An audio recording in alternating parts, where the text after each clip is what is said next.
Hello, Gordon. You got ants in your pants, moving about quite a bit, my I friend. know I'm just trying to get myself sorted because Get my yourself laptop's sorted. not working properly. So Oh, we've adapted. We've adapted.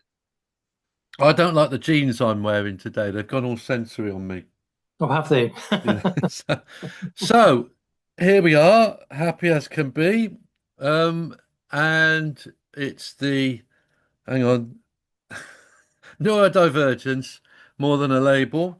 Yep. And we're back together, me and Gordon, giving you the good work. And today we are talking about opticians. No, no. Are we? Um, Obstetricians? Opticians, obsessions. What we doing? Obsessions. Obsessions. Absolutely. Yeah. And I like to think I'm quite funny, but I'm not as funny as Ken Dodd. Did you know No. that he was obsessed with researching and historical comedy?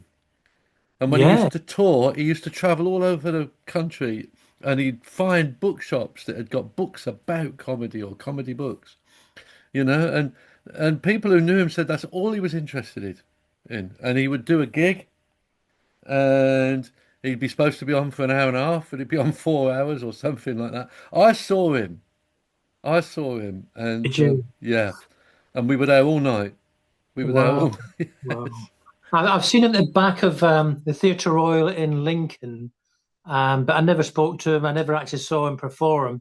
He did you was there not? watching a pantomime because he loved going around the country watching other comedians Yeah, and getting the material and watching what they did. And mm, so that was part of his obsession is he'd yeah. go around, all the pantomimes and all gigs that people were doing to get material or to watch and how people responded or reacted to certain things. It's interesting stuff, isn't it, Gordon? It's Mm. interesting. Obsessions. We'll talk about the language in a little bit, shall we? But the I've known you a few years now. You haven't don't seem to have any obsessions. Fungi. I went for a Fun couple of guy. walks where you showed me a lot of fungi. Yeah, so my obsessions, I know I don't have obsessions. I have a few interests, but I wouldn't Mm. call them obsessions because I No. never research anything greatly. I'll look at it, have an interest. I have a little bit of knowledge, but not in-depth knowledge, not enough to really bore somebody about. Oh yeah. I may have bored you a little bit. I don't think Uh, so. I can't remember you ever boring me. no, no, but yeah, no, I do not have anything that is a well. I do have one obsession, and that is neurodivergent, and I just talk about it all the time. Yeah, that's in. You can relate pretty much anything back to it, can't you? And I think that is a skill in obsessions, isn't it? Mm. That whatever somebody talks to you about, um, uh, I knew a bloke, I knew a bloke, and he says, he was a big Dylan fan, and he said to me, he said, you love Elvis, don't you? I said, I love Elvis. Yeah, he said, what sort of car did Elvis drive? I said, they say Cadillacs. I said, well, I think he preferred Lincolns. And he went, oh, yeah, yeah, yeah. He said, of course, Bob Dylan liked Cadillacs. Oh, Everything went back to Dylan with this guy. Absolutely every conversation yeah. went back to him, you know. But sometimes that's a coping mechanism, isn't it? So much Yeah. less in the session because I've got nothing else to talk about because I don't feel comfortable. And as long as I bring it back to the subject I know about, Mm. I can keep engaging you Yeah. uh, and seem as though I'm interested, I suppose. Whereas I think we've spoken before. Um, if we're somewhere else talking about things that are not related to neurodivergence or whatever, I don't have an awful lot to talk about. Maybe birds and, as you say, wildlife. But other than that, I Mm. go very quiet and I'll sit in the background until Yeah. it's up and I can bring it around to this. But I'll get a kick under the table or a stare from Mandy, sort of saying, "Not again. Give it a rest." Oh dear. Well, it's funny because I had a mate of mine.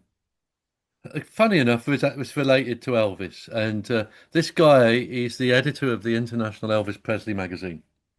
And I was really close with him. He's disappeared somewhere, who knows where, but nobody knows where he is. But anyway, if you're out there, Andrew Hearn, give your old pal a ring, please. We miss you. Anyway, he I was sitting talking to his wife. He'd got three kids, and I was sitting talking to his wife, and we were talking about autism, and we were talking about education, and we were having a biscuit and a cup of tea, and it was all a very, very normal situation. We came out of the house and we're walking down the street. He said, "I'm a bit jealous of you." I said, "Really?" I said, "You've got a fabulous life." I said, "What are you jealous of me for?" And he said, "You can talk about everything. I can only talk about Elvis." And that was what he said. And I was like, that's right. And another time, yeah, we were going to meet some guys who were doing some work for both of our websites. So we were going out for a meal and just chat over the work we're going to do and stuff like that. He said, "Listen," he said, "if I start going a bit quiet," he said, "try and bring the conversation round to Elvis so I can get involved with the conversation." Yeah, Interesting, isn't it? it is. Yeah, Yeah. every so much so, and I think confidence as well, isn't it? Yeah, definitely. Um, yeah, yeah. And he's right. You appear to be able to talk about everything and anything, but you've got such an array of life. You've done a lot, and you can relate very well stories back to that because you retain so much information. You're always Um, saying that about me. You're always saying that about me. And I think I think one of the thing with me is I make connections. yeah, In my mind, I make connections. Just like that guy did with Bob Dylan's car or whatever. But what I do, I'll give you a little example. So music is my passion. And I will, right? Okay. How does this work? I read a book called The John Lennon Letters. And what they did, they got all the bits of paper and everything they could find that he'd written and drawn and all the rest of it and put it in a big hardback book. And then over the other side of the page, it'd have the letter and then it'd have it printed up, typed up, because his handwriting was abysmal. So you kind of reading this stuff. And this one particular time I was reading this book and he was concerned that his PA was stealing from him, which he was. And and he writes this list, and he said, "These are the things missing from my house. Whoever's got them, bring them back." And it's a list of all stuff, and in that list is my Sergeant Pepper suit. It's in this list. yes, So he really thinks that this guy's stolen his suit. Yeah. At Christmas, a couple of years later, somebody bought me a DVD called, oh God, I can't remember what it was called. But anyway, it was about the Beatles. hmm And it had a singer called Dave Edmunds on there. And Dave Edmunds said, "I once met George Harrison in a bar." And he said, and we got chatting. He said, "George took me back to his house." And he said, and we sat playing all night. It's called Beatles Stories. And he said, we was playing all night. And he said, "Have a look at this." And he got two Sergeant Pepper suits. He said, "That one belongs to John. Don't tell him I've got it." So Fred, the PA, didn't have it, George Harrison. But what are the chances of one person reading both of those sources independently? yeah, yeah, I often think I'm the only person in the world who knows the truth about John Lennon's Sergeant Pepper suit. But because of that way that happened. But what happens is I retain things, yeah. and that's what it is. And so and it makes for very good public speaking, as you know, and it also makes it quite interesting. Although I often find myself talking, thinking, this person next to me must be going crazy. Yeah, Right. I just what I'm doing. Me and Stevie's one of our helpful packed people. Me and Stevie went to Cambridge one day. And I told her the entire life story of the Best family from Liverpool, who was Pete Best, the original drummer. The entire life story, there and back. 6 hours sitting in this car. And of course, Stevie's too polite to tell you to shut up, isn't she? Oh So, my God. but there we go. So, in autism, How important is the obsession, do you think? Well, I think it's probably one of the most important to um, have a sense of belonging somewhere or connection to being able to ground somebody Yeah, uh, and they feel themselves when they're doing something that they love. yeah. Um, and I think that's probably the pull for them as well. So, speech and language, for example, speech and language accelerate hugely when autistic people are talking about their interests. They intonation changes instead of some of this that you get from some autistic people. They get really excited because Yeah, that train is just pulled into the station. yeah, So yeah, it's yeah. very, very interesting. That's that young lad, isn't it, who talks about trains on the internet. I can't Yes. remember his name, but every one of you listeners will know it. And and he gets so, so excited, but I suspect that's probably the only time he gets excited. Yeah, I know. It's when you listen to him, it's quite amazing. And he's travelled not just this country, he's travelled around the world talking about trains Yeah, and everything else. And he makes it because I've listened to one or two because I was very interested about who this guy was. right. Uh, and it does make it interesting, but it's not just the trains; It's it's him. everything around it, and then how he brings his passion into it. So Um, he, for me, is not masking. And he's one of the few autistic people that I know of that can be himself and be entertaining. yeah, And I'm sure we're going to get people say, although lots of people, yeah, it's one of the few. I didn't say none, one of the few, because there are people out there that yeah. can talk about their interests and make it interesting. And even while I'm talking to you, I'm thinking there's a part of the Pete Best story that I didn't tell Stevie, so I need to get hold of her. Well, if you tell it now, she'll be listening at She'll some be point. listening. Yeah, So she yeah. will come No, I'm saving to it the for next you, Stevie. So, yeah, special interests, we call them. It's not obsessions anymore. And we've got spins. spins. Spins is quite a good one, isn't it?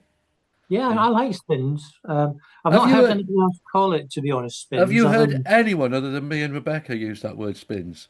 no. No, but she's sticking to her guns, you know. Yeah, maybe just trying to caption a word and get it eventually into the dictionary so that everybody will use it, and it never existed. Maybe Uh, Rebecca, if you're listening, did you invent this yourself? yeah, I bet she did. Although, I don't know if you know this about Rebecca, but she likes made up words. Right. And so one of the things I do with her is I'll say to her, "We'll get together and chat you later," and that's she'll like that. That's the sort of thing she likes. But yeah, it's interesting, special interest. They change, Gordon. They do. They They do do. change, don't they?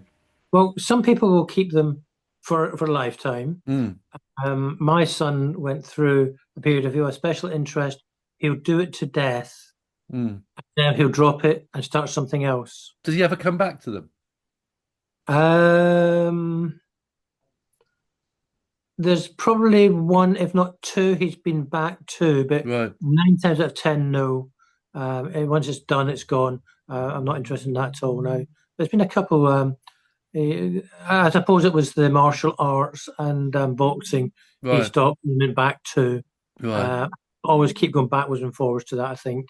But in terms of other things he was really interested in, he doesn't go back to, no.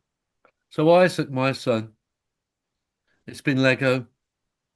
Yeah, It's been electric guitars. It's been skateboarding. It's been Einstein. It's been Professor Stephen Hawking, although he was just a chub substitute for Einstein for him. yeah. Um, he's been interested in all manner of things, but he has gone back to them. So I was very interested because he was really interested in electronic engineering for a long time and he Mm. was particularly interested in a computer called PyTop. And I've got a couple of these PyTops. And it's years since he talked about that. And I was in the car with him the other day, and I said, and I said, you never got back into your electronic engineering. He said, no, no. He said, I like it. I still like it. And we had this really quite in-depth conversation about pi-top computers. If you remember, we were all banging about with these green computers for a long time, and so I was surprised that he is still interested in it.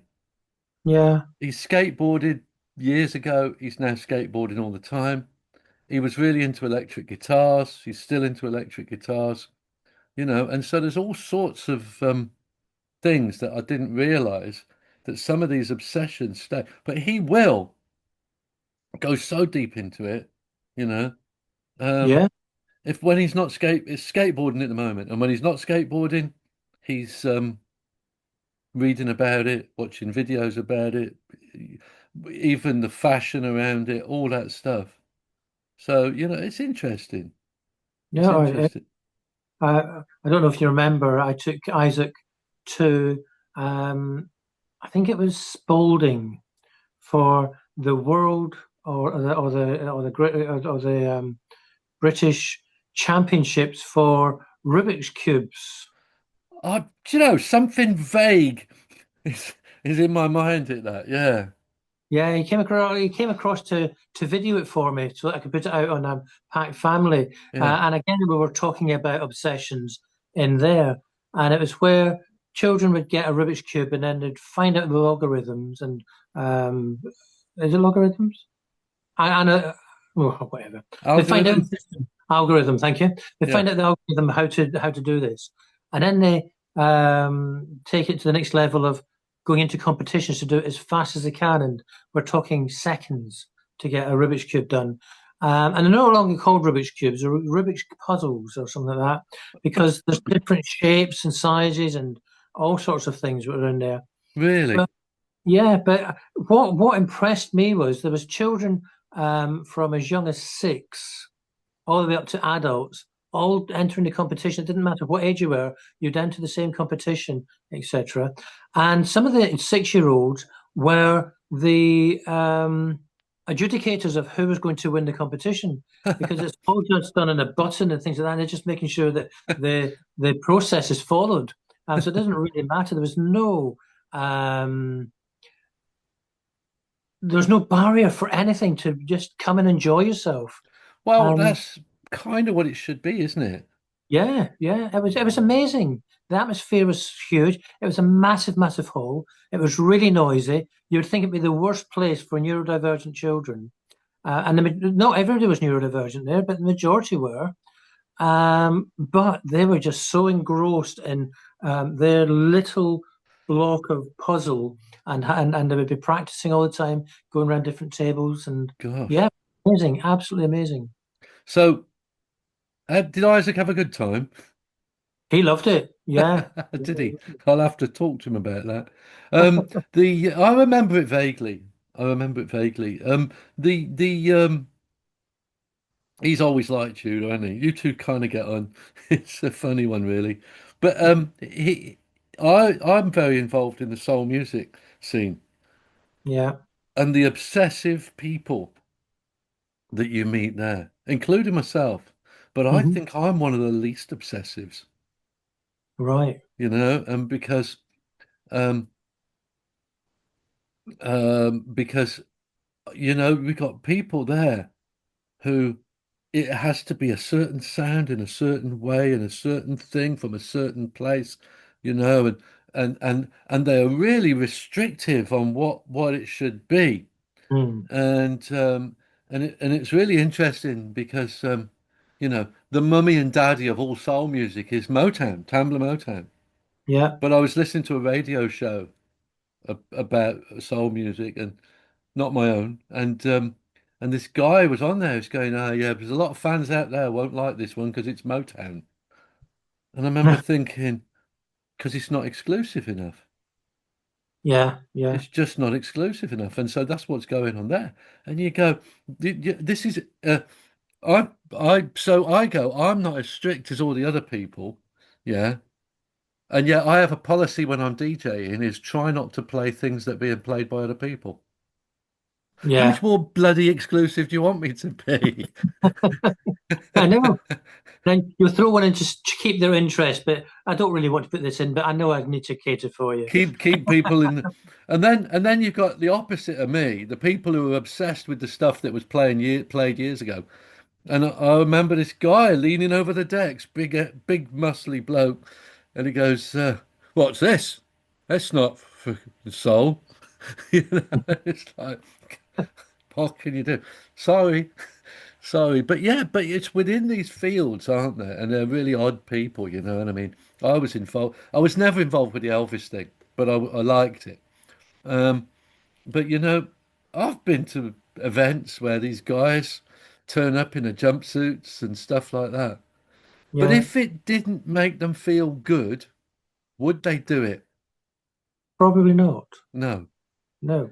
And yeah, I'm sure we've had a conversation previously, and probably not in here, but maybe between ourselves, is that when we're talking about sessions, and depending on the subject, because the subject can be so huge that you're just taking a small area of that subject Yeah. to be obsessive about. So Yeah. if we take the Elvis as an example, Mm. because there are an awful lot of people that obsess over Elvis, Yeah.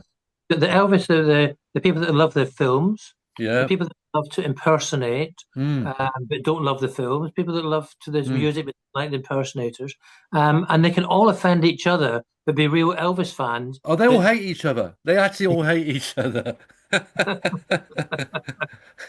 rather yeah, than sort you're of getting absolutely more right. information, Yeah, and I yeah, do. You're right. I use that subject in a workshop I do about obsessions. right, Do you think we ought to explain spins? Because we sort of zipped past that, didn't we? yeah, go on then. Well, it was. It's very interesting because when you're boring old farts like me and Gordon, we've been at this a long, long time.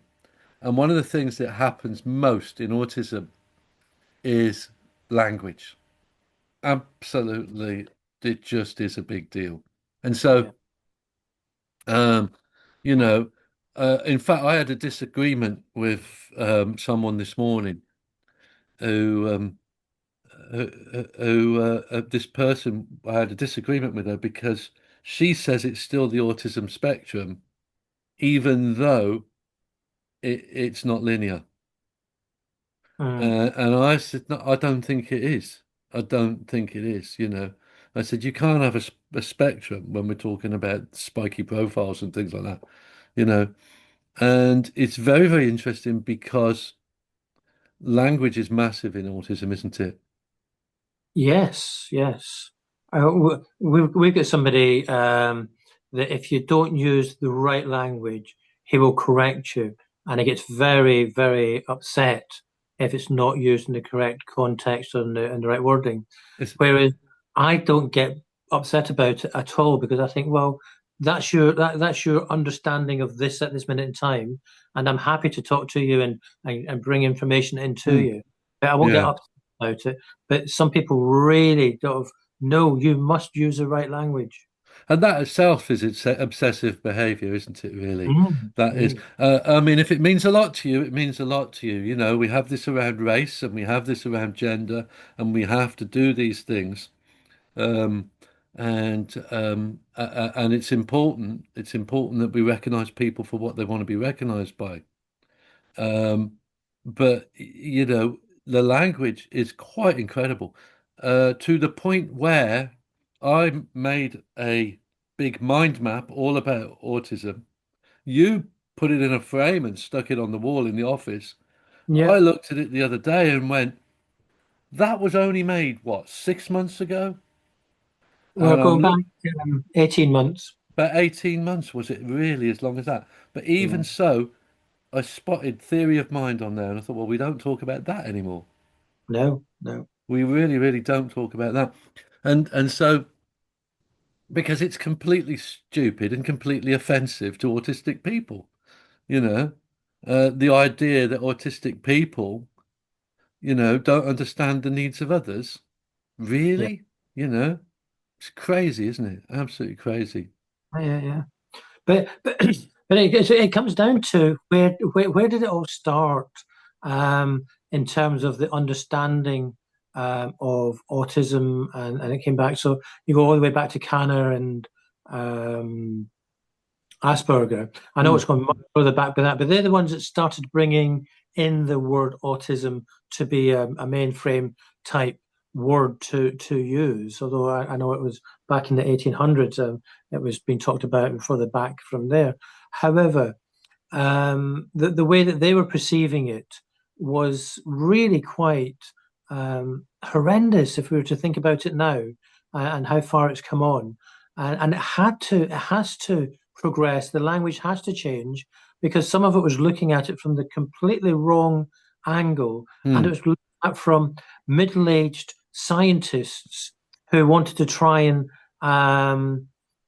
put something on information they have gathered and seen a pattern to, and mm, then try to give it a reasoning for that to happen, which in some cases was really quite well, far out there, that you wouldn't you'd think, well, actually, if anybody thinks like that now, they should be locked up mm. to a Yeah. degree.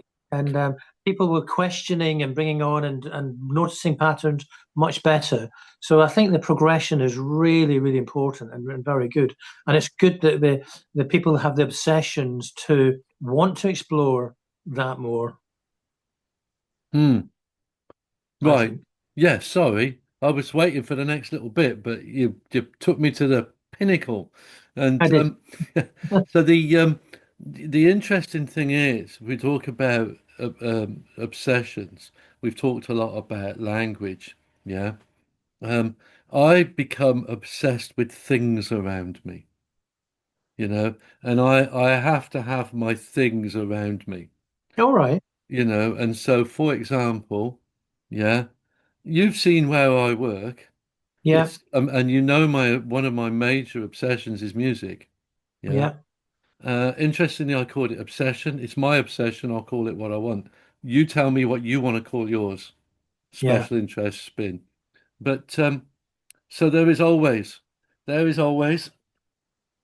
a guitar. There is always a pile of records. There is always. Let's put these back. Oh, don't want to mix them up. They were in order. That was a joke. Um, there is always, yeah, there is always a pile of records, and it's because these are the things that make me happy. These are the Mm. things that keep me, using your word, grounded, and that keep me quite safe and happy. And I mean, you'll remember when I didn't have my car for 3 months, Yeah. and that made me very ill. I'm using that word correctly. I was ill. Yeah. And it was, I mean, autism, ADHD is not a disease, it's not an illness, but some of their side quests can make you very ill, Yeah. and that's kind of interesting, isn't it? Um, so I'm kind of like I'm looking at special interest obsessions. The opposite of them making you ill is making you happy. So these are the things that bring me joy. Yeah. Yeah. And So it's yeah, go on. the dopamine hit that you need Yeah. to do that, and find out what it is there. Because I think our professor, the Australian guy, Asperger's professor. Oh, you don't like him particularly Oh, well. oh, Tony Atwood. Thank you. So Tony, You don't like him. Oh, yeah, I know the guy. but he You'll was see sort that of edited out later. yeah. But he goes on about give them what they need, give them what they want, and I can cure autism, or I can cure this, because they just need to be in front of the computer. They just need to be doing what they need Yeah. to do, and you won't notice that they have these difficulties. And he wasn't meaning that to sort of say I can cure. He wasn't meaning that at all. But he was saying if you do what really makes you happy, what's in there, the your meltdowns and that just seem to disappear because you're just focusing on the right areas that is good for you. So you say that, so let's go back to Elvis again. Hmm. Elvis did everything that made him happy. Did And he? Because I think he did things that people wanted him to do that he felt made him feel. yeah, but he was always singing and he was always, Yeah, yeah, hanging out with his friends and he was always playing sport and he was always, um, yeah, there was a period where you had to make all these crappy films and stuff like that. But I would say, you know, I'm playing devil's advocate because actually I agree with you. He wasn't happy. no.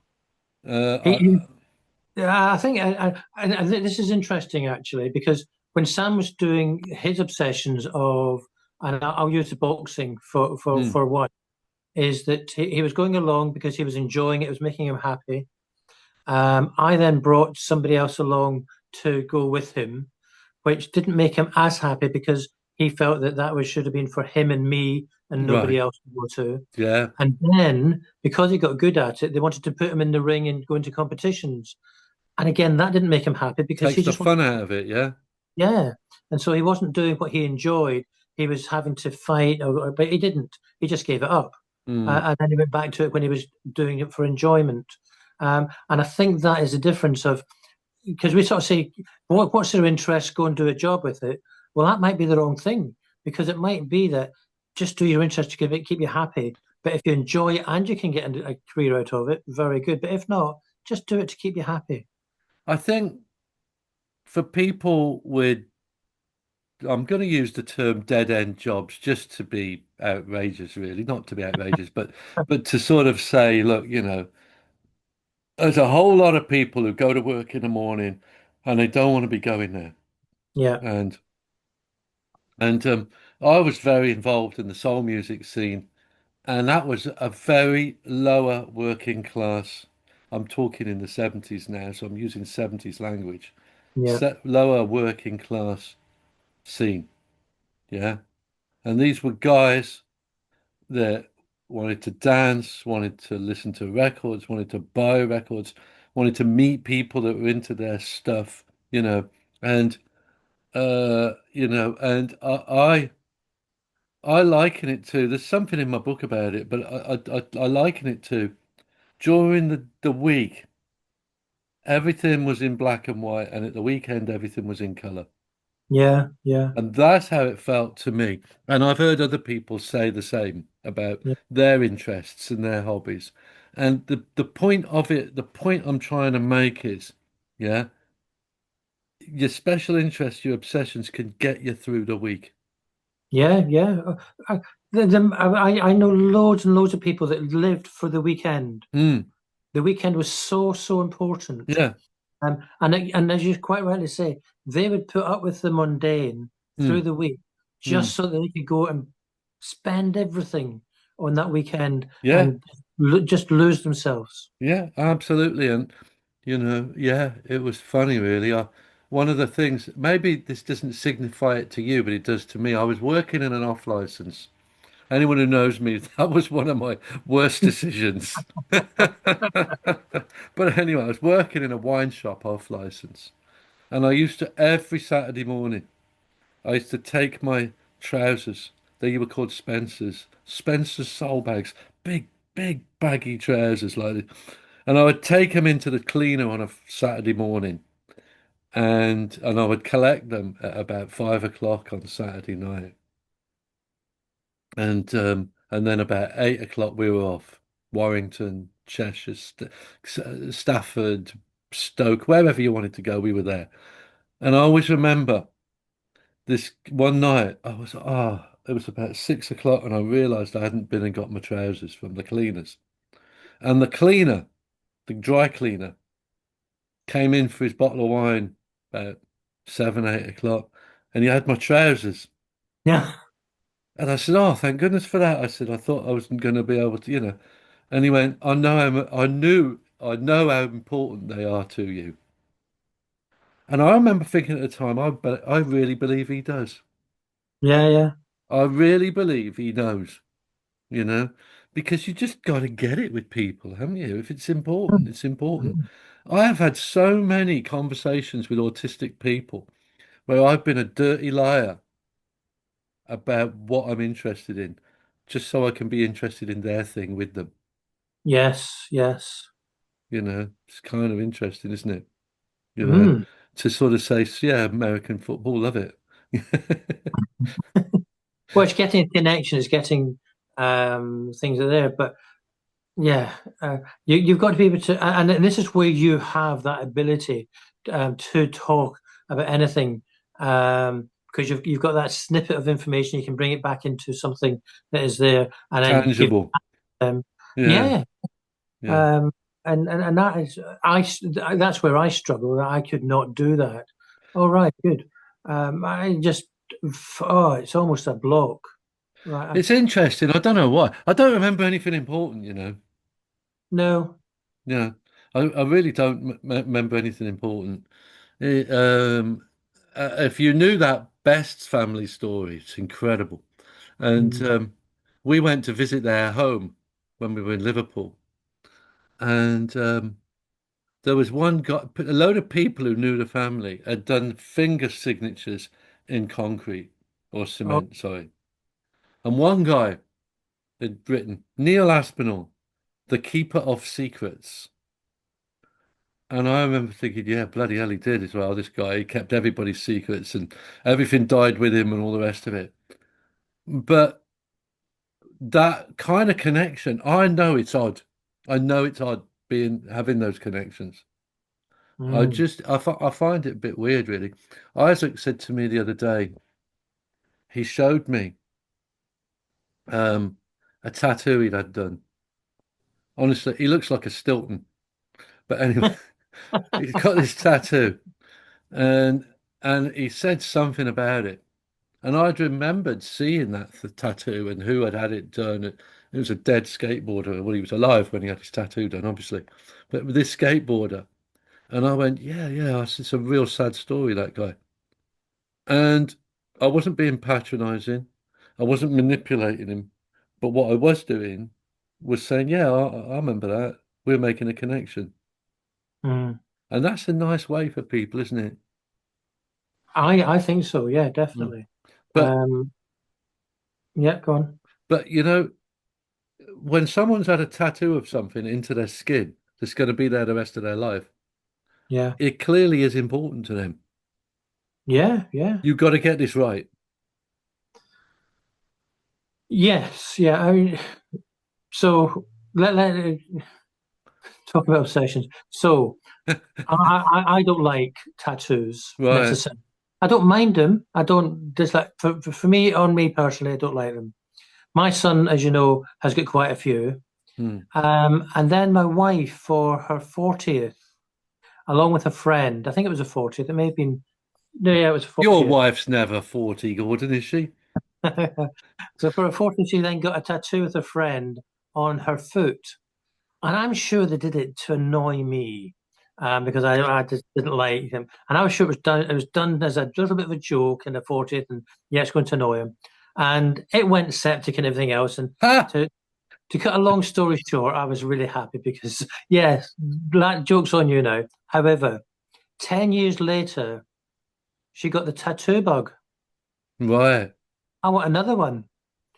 And for 2 years, every so often, she'd be going out and getting tattoo and this tattoo, but she would research it and what kind of image she wanted and what the image was going to represent and everything else. And you're right, she didn't just go for anything; it had to have a meaning behind it.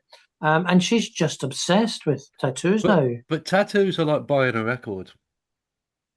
Just the dopamine hit.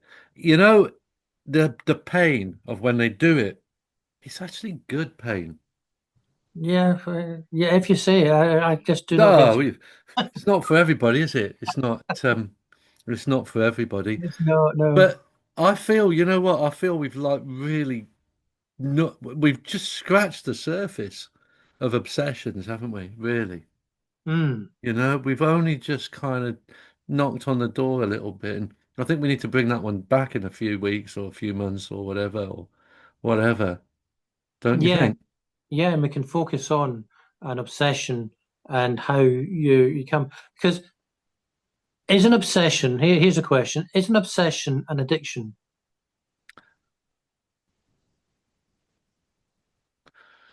That's interesting. So addictions are usually considered to be a negative thing, aren't they? Well, some can be positive. Like what? Record collecting? That's not an addiction, though, I don't think. No. You No, you you well, said you had gone from and if I'm wrong, please to tell me. I don't no, mind yeah. you slapping me over the air. But you had said you had gone from one particular obsession, and your son Isaac or Ruben had said your obsession your addiction now, Dad, is your record collections. Oh, right. Okay. So what that was about was the addiction. So basically, I had replaced alcohol with my music. And I think he was making a figure of speech Right. rather than, you Yeah. know. So I think he was being metaphorical. But what do you think, listeners? It's a I, good question to finish on and come back with it some is, isn't answers. it? It is. Get in touch with Yeah. us. Let us know. Come down a pact, say hello, whatever. But come and let us know. Gordon, I love you to bits. I've got a client in about 1 minute. And if you think you got problems, you've got me to deal with. Right. Yep. So anyway, yeah, no, I've You can be got contacted, Andrew. so you can get me at whitehouseandrew@hotmail.co.uk. And you can get me at pact, PAACT, support at hotmail.co.uk. And please call him anything you want, but don't call him in the morning. I'll see you later, Gordon. Cheers, Andrew. Bye bye. Bye.